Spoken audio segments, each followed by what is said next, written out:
Welcome to 39-Minute Conversations. Please wait for your host to begin this meeting.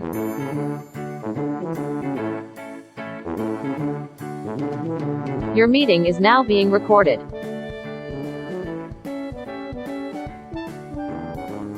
Okay, can you see me? Can you hear me? Hi. Oh, wait. Hold on. We got it. Come on, we got this.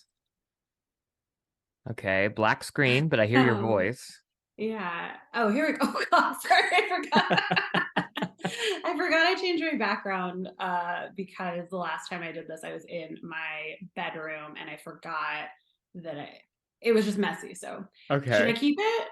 I mean, it's up to you. It's nice. It's a nice cabin. It's very Yeah. it's very surreal. Is that a particular cabin that you chose on purpose? What is that So background? this is a background that my friend and I used like 2 years ago for the Austin Film Festival virtual pitch competition. Okay. To pitch our summer camp series.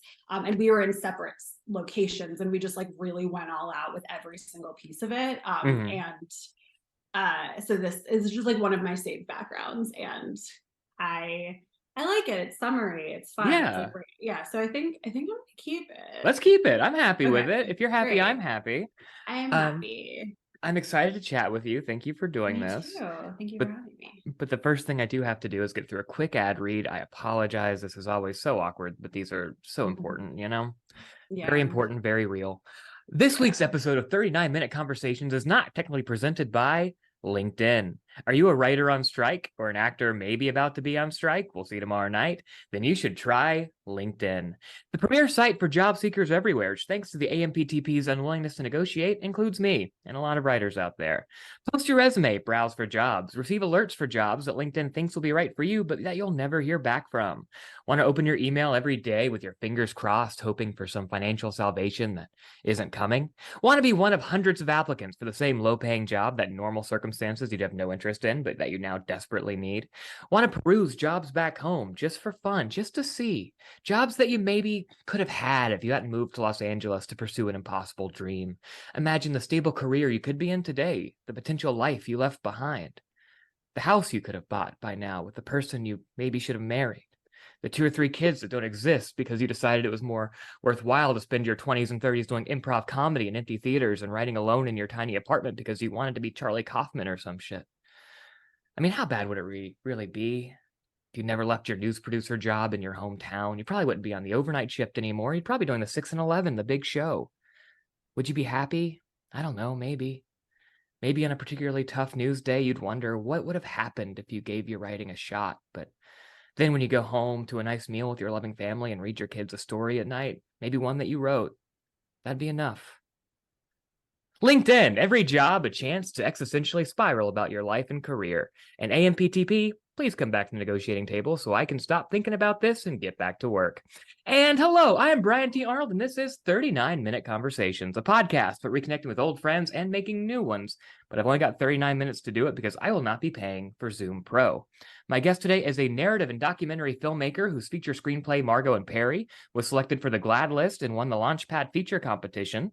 Her scripted comedy short Lenses screened at film festivals all over the world and was selected for a month-long run at the IFC Center in New York City. She's also a seasoned improviser who played on house teams at the Upright Citizens Brigade Theater and The Pit, and she is the co-host of the podcast They Thought I Was You, which re-examines the careers of Mary-Kate and Ashley Olsen through a modern feminist lens. Please welcome Becca Roth. Hi. Hello, Becca. That LinkedIn ad was so depressing and very well done. And like what I think about all the time. It's hard not to, or right? now more than ever. Yeah. So great job. Great job. just like specifically hitting every single one of my anxieties that keeps me up at night. So amazing. Good job. Mine too. Yeah. I apologize if I hit too close to home, but I think this is something that we are thinking about right now. And it kind of highlights, I think, some similarities between us, you know, like, and I think a lot of people who pursue this kind of work, which we will get into all of these. Like, for example, we both have improv comedy backgrounds. We spent a lot of our, which I think I knew about you, but we haven't spent a lot of time talking about. No, I don't think we have really talked about it. I think I only know that about you because I actually like listen to this podcast sometimes, and I know that you've talked about it. Hmm. But I don't think the time that I think we've only met in person like twice, right? I think that is accurate. Yeah, We met once a few years back. You were still living in New York, but you were yeah, here for an industry party that the host shall remain nameless. yeah. That we were, but we both met at that party for and talked for a little bit, and then we met on the picket lines again a A few couple weeks weeks ago. ago. Yeah, Yeah, probably like a month ago at this point. Yeah, who knows anymore? But yeah, somewhere in that timeline of the strike, we saw each other again. yeah. But yeah, I we've talked in those two times, but this is the most FaceTime we've had since our Yeah. friendship began. So I'm excited to get to know you better and become new best friends. Me too. Can't Okay, good. wait. If you had said you weren't excited about it, we would have gone ahead and turned off the Zoom. Well, if I Um, said I wasn't excited about it, then we'd have like a really nice arc in this because you'd have to convince me to be your friend throughout the whole thing, and then we'd end up being friends, and that would give us more to go. I mean, So maybe I should have that's said that. maybe, but you underestimate how quickly and easily I give up. So Yeah. like if you had said that, I might have just okay, well, thank you for your time. I've wasted 10 minutes of both of our lives. Okay.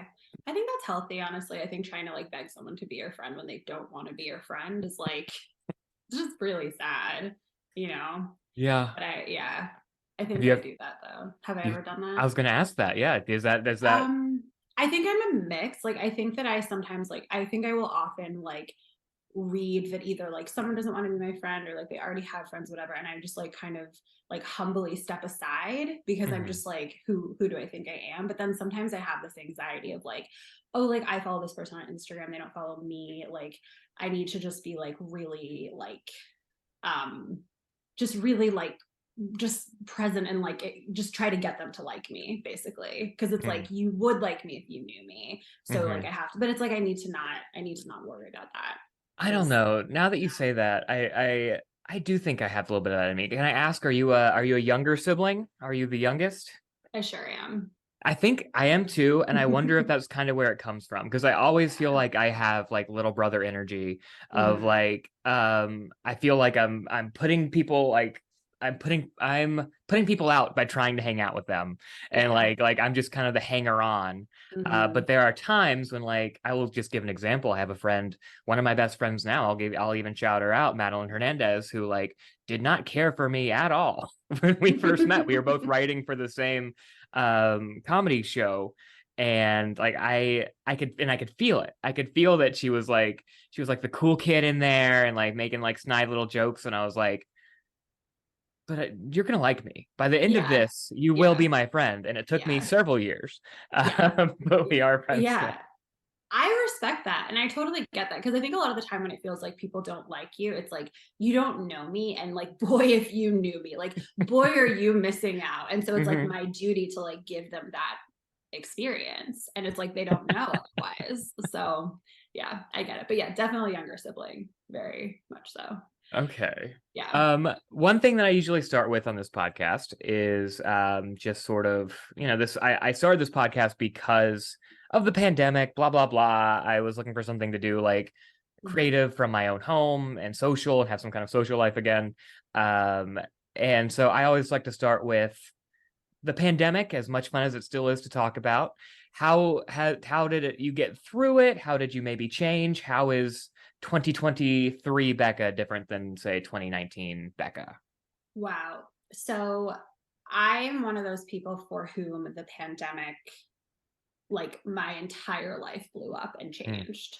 So like I was married at the beginning of the pandemic and I was living in New York. And by the quote unquote end, I don't think it has ended. I agree with you. Thank you. I was living in LA, divorced, like starting this new journey of like being a writer for real in earnest. Hmm.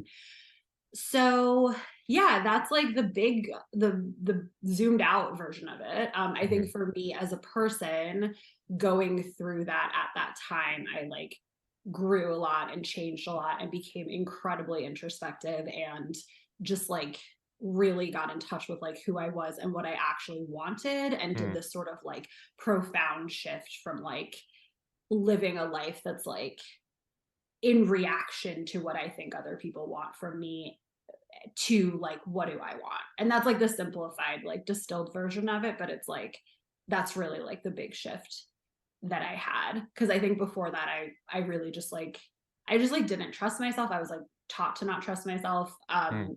Not necessarily like on purpose or anything. That's just like the messages that I internalized forever. And so I had to do this like massive blow up of my life, and like really examine that like every single day, really intently, really intentionally. And so now, yeah, I'm like in a very different place than I was at the beginning of it. And it was like the worst time of my life, but I am very happy that it all happened the way that it did.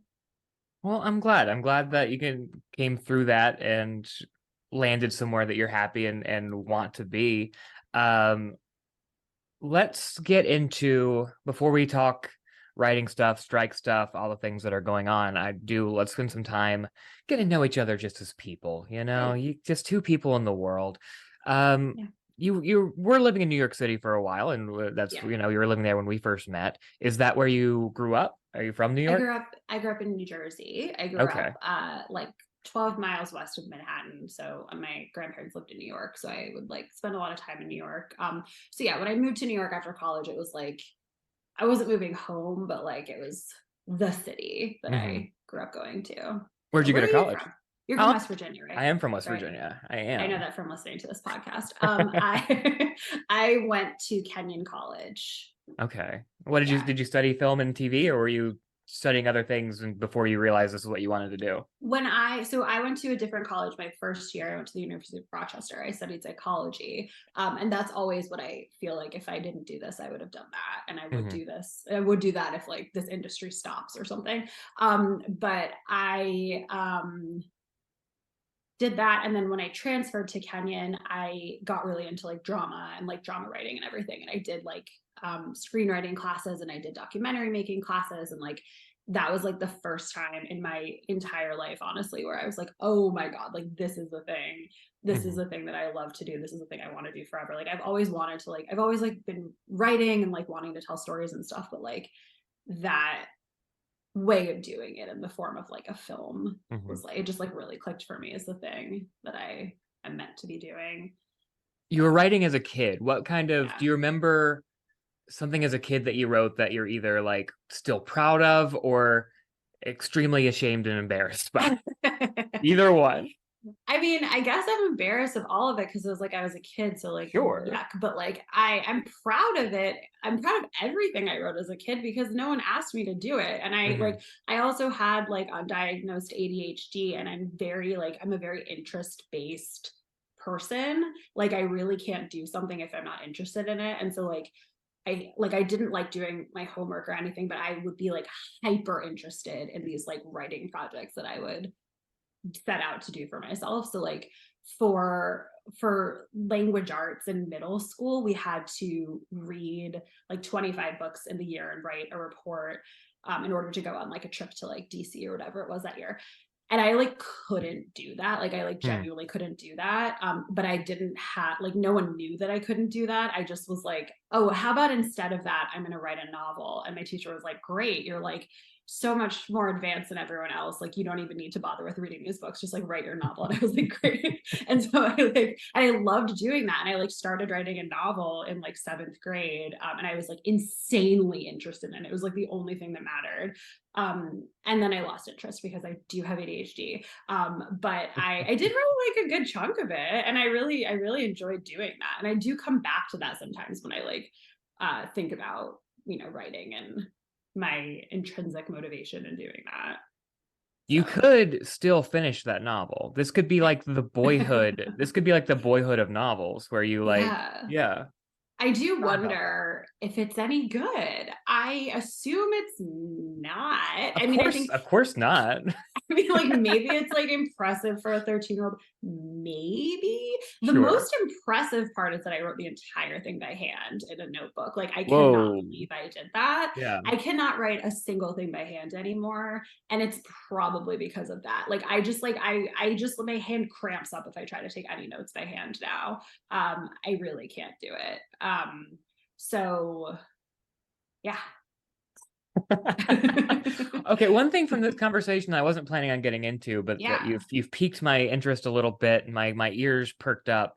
Your description of ADHD sounds a lot like me, and something that I have Oh, not been diagnosed I with formally, but I have the same thing of like, if this yeah. is not, I've worked a bunch of different jobs where I'm like, well, this isn't what I want to do. I'm barely going to function here. Yeah. I've worked, in like homework as a kid, like, yeah, I whatever, I'll get whatever grade I get on the stuff I don't care about, and then the stuff I do Mhm. care about, I'm really gonna like, I can put off writing for a while if I'm not feeling it, and then I can write like a screenplay in 10 days, Yeah. Is Yeah. this do I have ADHD You diagnosed? do. You Okay, do. great. Yeah. Yeah, you do. So no, but honestly, like that does sound Hmm. like it. And I think it's hard for people who are like that. Like I think it sounds like we're very similar in the way that we work and the way that we're motivated. And I think that a lot of people who are like that, who have ADHD, it takes them a really long time to get to be diagnosed, because like we are functioning, we are able to like create these systems to function in our lives. We've found Hmm. careers and like work habits and all of that that like keep us going and that work for our brains. So it is really hard, especially like the ADHD for me, like as a girl growing up, like there's the hyperactivity part of it that's like you really see in boys, and it's harder to see that in girls. Hmm. For girls, like for me, the hyperactivity was inside my brain. It was like blah, blah, blah, blah, blah, like all the time, like crazy. I was in my head. So Hmm. it is harder to diagnose ADHD when it like comes up in certain ways, but I'd be happy to like diagnose you. I feel like every time I talk to friends about like my revelations of ADHD, like half the time they're like, oh, same. And then I help them along their ADHD journey. So congratulations We on might have diagnosis. to. Thank you so much. We'll have to dig into this more Yeah. at a different point. This shouldn't Yeah. be the whole podcast. I mean, if it is, that's fine. But yeah, If it, yeah. yeah, let's. Yeah. Okay, so another thing we have in common, we're running into all these things we have in common. Yeah. Let's talk improv. Let's talk, Okay. you're doing improv in New York at the Pit Mhm. and UCB. Yeah. When did you first get into it? Why did improv appeal to you? So the first time I did it was like 2008, like a really long time ago. I was still in college, and I did it with a friend. We were both just like very like fun, goofy. Like we make these little videos, but I was like very crazy and outgoing with people I consider to be like close friends, and then like generally in the world I was like painfully shy. So Hmm. like people would be like, oh, you want to do this with me, like we're both fun and goofy, whatever. And it just like didn't translate. So like I took the like 101 UCB class, and I was like that girl in the class who's on the back line when you're watching the show and you're like, God, like I'm nervous for you. Like you're making me so uncomfortable. Like just get out there. I was that girl in the class. And then I stopped for a while, and then I just sort of like was in my 20s, like grew into myself more as a person. And then I started doing it again in 2014. That's when I like did all the levels at UCB in the Pit. And I just like had this like flip where I was just like, oh, like I totally understand why people are like addicted to this. Like I just Hmm. like absolutely loved it. I felt so free. I felt so just like the risk. I just feel like improv is so good. It's such a good therapy for people in so many ways. It's like you get so uncomfortable, and you have to be comfortable with like taking risks, trusting yourself, like fucking up, like falling flat on your face, like trusting that people will be there to support you, like supporting other people, Hmm. trying stuff out. Like all of that was like, it was just so scary, but it was like the most freeing thing in the world. And I honestly think it was like a big piece of like my journey towards trusting myself as a person in life. Like I really think that it helped me with that. And I also think that I was like good at it because I didn't care. Like I think with like writing and directing and like all of that stuff, it's like this is me, this is my career, this is what I'm doing, this is my Right. identity. It all like matters. But with improv, like it was just like, I don't want to, this isn't like my real thing. So it was like less pressure, and it was just like very fun. Um yeah. That's Yeah. interesting that you didn't fall into the pressure of it, because I think I we're similar in that, like, yeah, I moved to LA knowing I wanted to be a writer and hopefully Yeah. director and performer to different degrees. Yeah. But as soon as I got into improv, I was like, well, this writing I have to do for 6 months to a year before I know if it's any good. That, Yeah. like, I'm getting my laughs like immediately. I'm getting this instant validation. I got like super addicted to improv. I was barely, other than sketch, I was barely writing for a few years. Yeah. And then like improv became like, I never was on a house team, but like the one year that I came closest to being on a house team, I had like a callback for a Herald and all these different Mhm. things, and didn't get on. Like I had like this emotional breakdown of just Oh like, wow. I was like, I was at work and I had to go to the bathroom and cry for a while, and then Oh I my God. and then I was like, I didn't move here for this. Yeah. And it's interesting that you never fell into that. And I wonder, it's Yeah. what they say about like auditioning for a movie or a show too, or a commercial or whatever you're auditioning for. Like the less you care, or at least like that's when you have like you're freer to like be good probably. And that's, Yeah. yeah.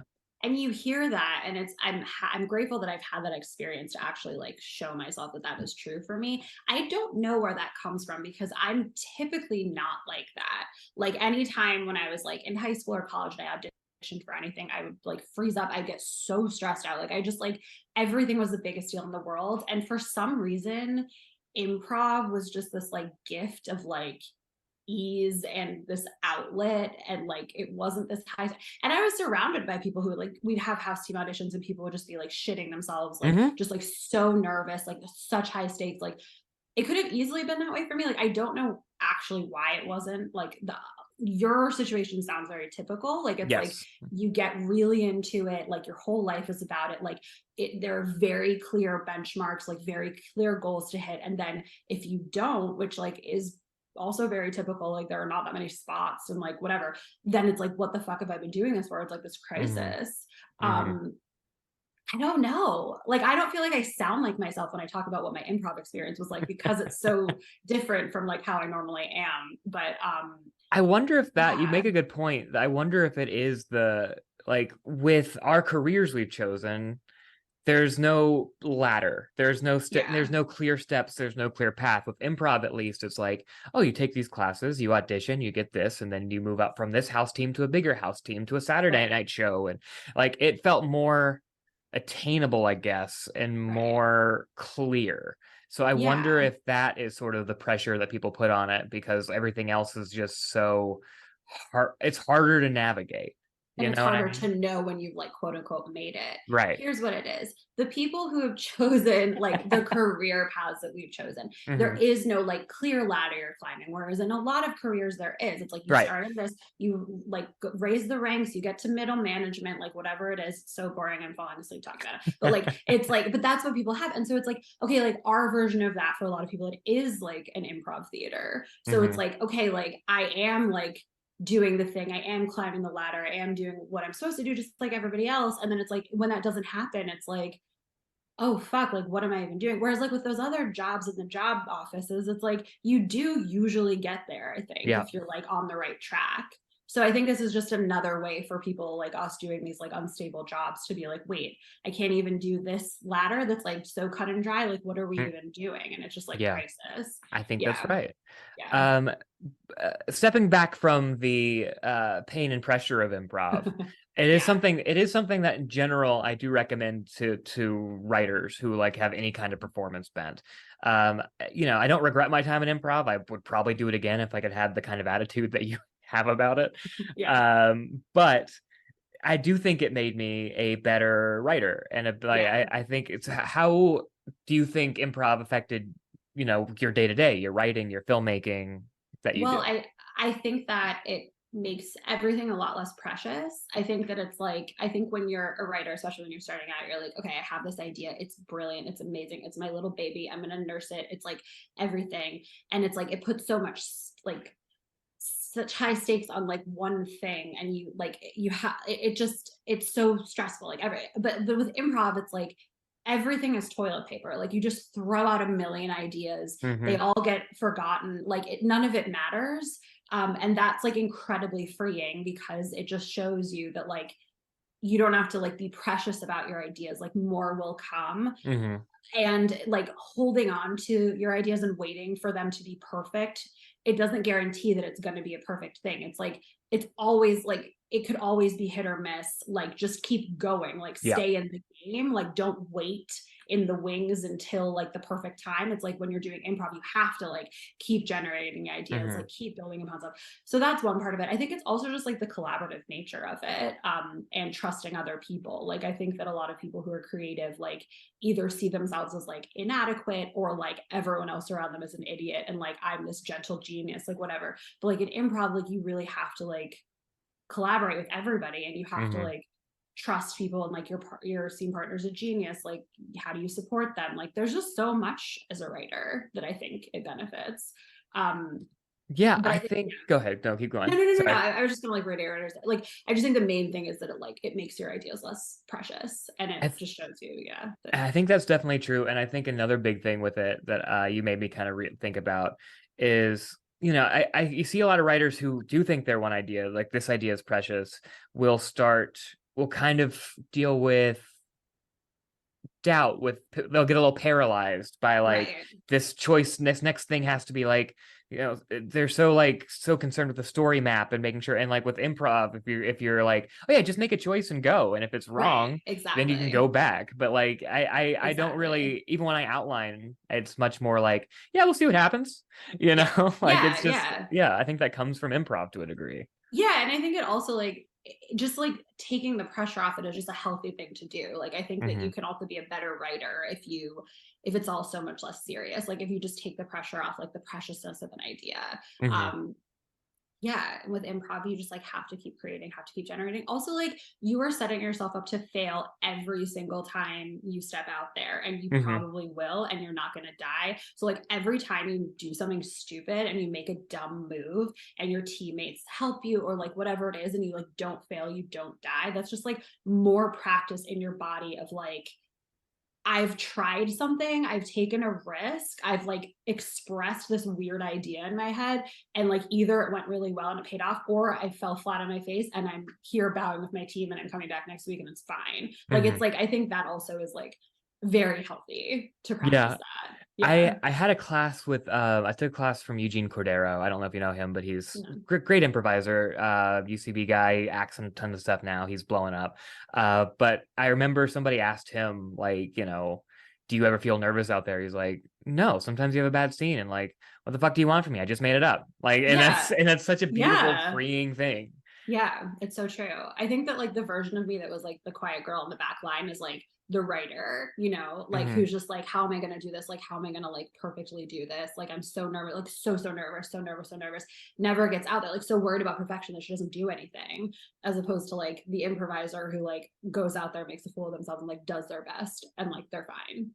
Have you thought about getting back into improv out here? Yeah, I took the basic level at the Groundlings, and then I was gonna do the next level, and then I got COVID. But so it's been like months until I was able to like take another one. But I am starting the next level at the Groundlings in August. Cool. Yeah, and UCB, like I already did all the levels. I just have to like I would like to audition for a team again at UCB. I was on a Lloyd team. Lloyd team is like the JV. Yeah, we have them here now. Yeah. Oh, okay. Yeah. And I got onto it like a week before COVID. So I never got to actually do it. I was on house teams at the Pit for a while, but I never actually got to do my house team at UCB. Gotcha. So I would love to do it. Yeah. The Pit doesn't exist anymore, right? Unfortunately. They do still exist. Oh, good. They have like their main. Have you ever been to the main Pit space? I in New think York? so. I've only been to the Pit. I did NYC Sketch Fest in like 2015, I think. And so I played like 2 or 3 theaters like that were all Pit related, or that the Pit had rented out. So I'm not positive what all I played, but I think so. Okay, cool. Yeah. Well, they used to have like this really like probably like the best physical theater in New York that I've ever been to for improv. It was like a really nice theater. And they closed like right when COVID hit. But they do have one other theater. It's Is that the the one Loft. with the bar? I think the Loft sounds familiar. The one with the bar is the one that's closed now. Okay, that one I The was one, at. I do remember that yeah. one. I'm not really like in on what's going on in New York right now. They're like, I don't know if Sure. they're doing like the school anymore or what. Like I know UCB is reopening in New York now, Yeah. but the Pit, I don't know if there were house teams as well. Honestly, I kind of like left. That's I'm just, okay. like, You're like, I'm not, you're LA yeah. now. You don't need it. Yeah. Yeah. I want to get into, we only have 10 minutes left already. Oh This is my gone God. by so fast. I know. You're, in addition to being a narrative filmmaker, you're a documentary filmmaker. Yes. You've directed over 50 shorts for Let's Win Pancreatic Cancer, which involves Yes. traveling the country interviewing long-term pancreatic cancer survivors. How did you end up doing that work? And it seems like very emotional work. How does that It how is does that go? emotional, but it's also like pretty amazing and inspiring. And I actually feel like my view of pancreatic cancer is pretty skewed because I only interview long-term survivors. So I feel like it's this very like, hopeful, great thing. But anyway, I got this job because I was working for a different doc company in New York like 6-7 years ago, and I was just like recommended for it by the people that I was working for. So I didn't like set out to do like pancreatic cancer documentaries, and I did not know that it would last this long. Like I've been doing it for 6 years, and it's been like one of my main like bread and butters in that time, which is like I'm very, very grateful for as a writer to like have a job that's like consistent and like not actually full time. Like it's like pretty amazing, and like I'm still using Sounds like filmmaking nice. skills. Yeah. Yeah. I mean, I don't know how long it'll last, but like I can't believe it's lasted this long. Honestly, I'm very grateful. But yeah, like that's how it came to be. It was just like a recommendation. I thought it was going to be a shorter term thing. But I really like it. Like I love traveling. I love like meeting all the people doing it. I love like having the practice all the time. Like I love like having to like keep those like skills, oiled, and like editing and filming and directing and everything. And yeah, it's a good little gig. And let's talk about you did a feature documentary in 2014, A Story of Love and Equality, which was about a heated political debate around a marriage amendment in North Carolina. Yeah. And it came out, like I said, in 2014, which was like a year before gay marriage was legalized in all 50 states. Yes. You're an out queer woman. What is it like going to the front lines of that kind of debate, and one that is so personal to you? Yeah, I mean, I filmed this in 2012, so it was 11 years ago at this point, which feels like a lifetime ago. Yeah. So, it was hard. I mean, the main thing that was hard, honestly, at the time was like I had a very idealistic view of all of it. Like I was young, it was like like it was before everyone was like radicalized, I feel like. So it was like, like if only they saw like that we're real people, then like they'll be great. Yeah. Like everyone's just misunderstood, like whatever. And it was like, like a very nice sentiment. I think it's more complicated than that now, but but like the main thing for us at the time was like we just like weren't able to get people who were anti-gay marriage to talk to us because they were very suspicious that we were trying to paint them in a bad light. And I actually was like trying to like understand them. But yeah, there were some parts that were really hard. Like there was one couple that we interviewed that were like super like Tea Party, really like had these like really, really harmful views on gay people. And I made this with my girlfriend at the time. And we didn't like come out to them, and just some of the stuff that like we were hearing was like incredibly hard, but I think I just was like compartmentalizing it all at the time. Like I think I like made myself sort of withstand like really hateful things that people were saying for like the good of the mission that I was on, and trying to like get people to love each other and understand each other. I was able to somehow get through it. It probably damaged me deeply in a way that I like haven't examined yet. Sure. But I mean, it's cool. I'm just like, I think it's cool that I did that. That's one of the things that I look back on when I'm trying to like motivate myself to do certain things now. I'm just like the slog of like, trying to like have this career is like, you just like graduated college and like went to the South and made a feature. Like that's like look what you can do. So like that's like the main thing it does for me now. Do you have trouble motivating yourself? Obviously, we've discussed the ADHD thing, but at the same time, you know, from the outside, from just a soon-to-be best friend's perspective, you know, you're winning screenwriting contests. You have a bunch of short films. You work for this other short film. You've made 50 short documentaries on pancreatic cancer survivors. It seems like you're very prolific and very motivated. So is that something that you do struggle with still?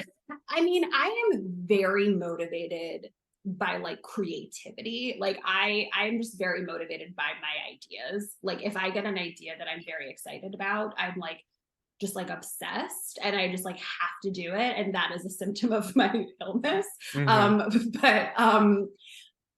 it's less so like motivating myself to actually do the work, because I do actually really enjoy it. I really love like writing a screenplay that no one's asking me to write and like that kind of thing, just because I'm like I just love doing it. I think it's more like just, you know, all the like top level insecurity things of like looking around like people around me, like people I went to school with, or like people who are younger than me, whatever, who are like, you know, like have their own shows or who are like really fucking killing it, like whatever. It's like that kind of thing. It's like that just makes me sort of like doubt myself in a way that I don't enjoy. And then like just to sort of like remember that like I can do this, I've been doing it, like it's okay, like everyone's on their own path. Like yeah, it's hard. It's like it's hard to like be in LA and like see what other people are doing and like not compare yourself, you know, like that's like the main thing. And it's not healthy, but it's hard to not do. No, I 100% agree with that. We don't have a ton of time left, but we would be remiss if we did not get into your podcast, which is They Thought I Was You, a podcast that recontextualizes and explores the careers of the Olsen twins through a modern feminist lens. Why the Olsen twins? Well, so this is I'm making this with my friend Lanny. We just both are like lifelong mega fans of Mary-Kate and Ashley. Like we were both just like obsessed with Mary-Kate and Ashley growing up. We were introduced as friends because of our obsession. And then we just sort of were like, oh, let's do a Mary-Kate and Ashley thing. And it wasn't like gonna be as deep as it is. Like it's pretty in depth. Like it's like an examination of like women in pop culture, like how girls are treated, how girls were treated at the time, how girly interests are not taken seriously, like that kind of thing. So I think for us, it's like we have this like extensive knowledge of this very specific niche thing, and we really enjoy talking about it. We have a lot of like really loyal listeners that just like are very big Mary-Kate and Ashley fans, and because we're such experts on them, it's like a really solid vehicle for us to like explore kind of like the greater landscape of like women in Hollywood at the time, now, all of that. So we are like examining every single thing they've ever done, everything they've ever said, like every single piece of it. But then once we're done with that, if we ever are, we're gonna like expand to like women in pop culture through a Mary-Kate and Ashley lens, basically. Interesting. Yeah, it is very in depth. I'm about an hour into the When in Rome episode, which doesn't seem to be your favorite. We hate When in Rome. Yeah, I would not recommend that one actually. Yeah, When in Rome is so bad. We actually yesterday we recorded an episode on the Lizzie McGuire movie, which is the very first time we've done anything that is not Mary-Kate and Ashley. Taking a risk. It is. Yeah, but it's set in Rome and it happened at the same time, and they both have love interest named Paolo. Like there's a lot of parallels, so we had to. Sure, of course. Yeah. Okay, we have about a minute and a half. So the first thing, so I do want to give you this opportunity before we run out of time. Is there anything else that you'd like to plug? Where can people follow you? Yeah, you can follow me on Instagram at Becca Roth. You can follow me, I guess, on Threads now? Sure. At the same. You can follow me on Twitter at Becca_Roth. And yeah, that's really it. I'm working on a lot of things that I can't talk about yet, but I'm very excited about. And hopefully you'll see them someday. What's the biggest lesson that you've learned pursuing this career? The biggest lesson I've learned pursuing this career is that You just have to kind of like stay in your own lane and like focus on what you're doing, continue to focus on why you want to be doing this, and trust yourself, your worth, your vision, your stories, because like no one else is going to do that for you. I know that maybe sounds generic, but it's like you have to like hang on to that sense of self and your like deservingness of being here and doing the thing. What do you think happens when we die? So I'm really nervous about being cut up. I know that's what happens because I've listened to this, spoiler alert. But I think what happens when we die is that whatever you think. Your meeting has ended. Goodbye. Thank you for listening to 39-Minute Conversations, hosted and produced by Brian T. Arnold. Music by Kevin MacLeod, licensed under Creative Commons by Attribution 4.0 license. If you like what you heard, please subscribe and tune in for new episodes, and don't forget to rate and review. If you didn't like what you heard, please don't do any of that. That's okay too. Thank you, and we'll see you next time. Stay safe and be well.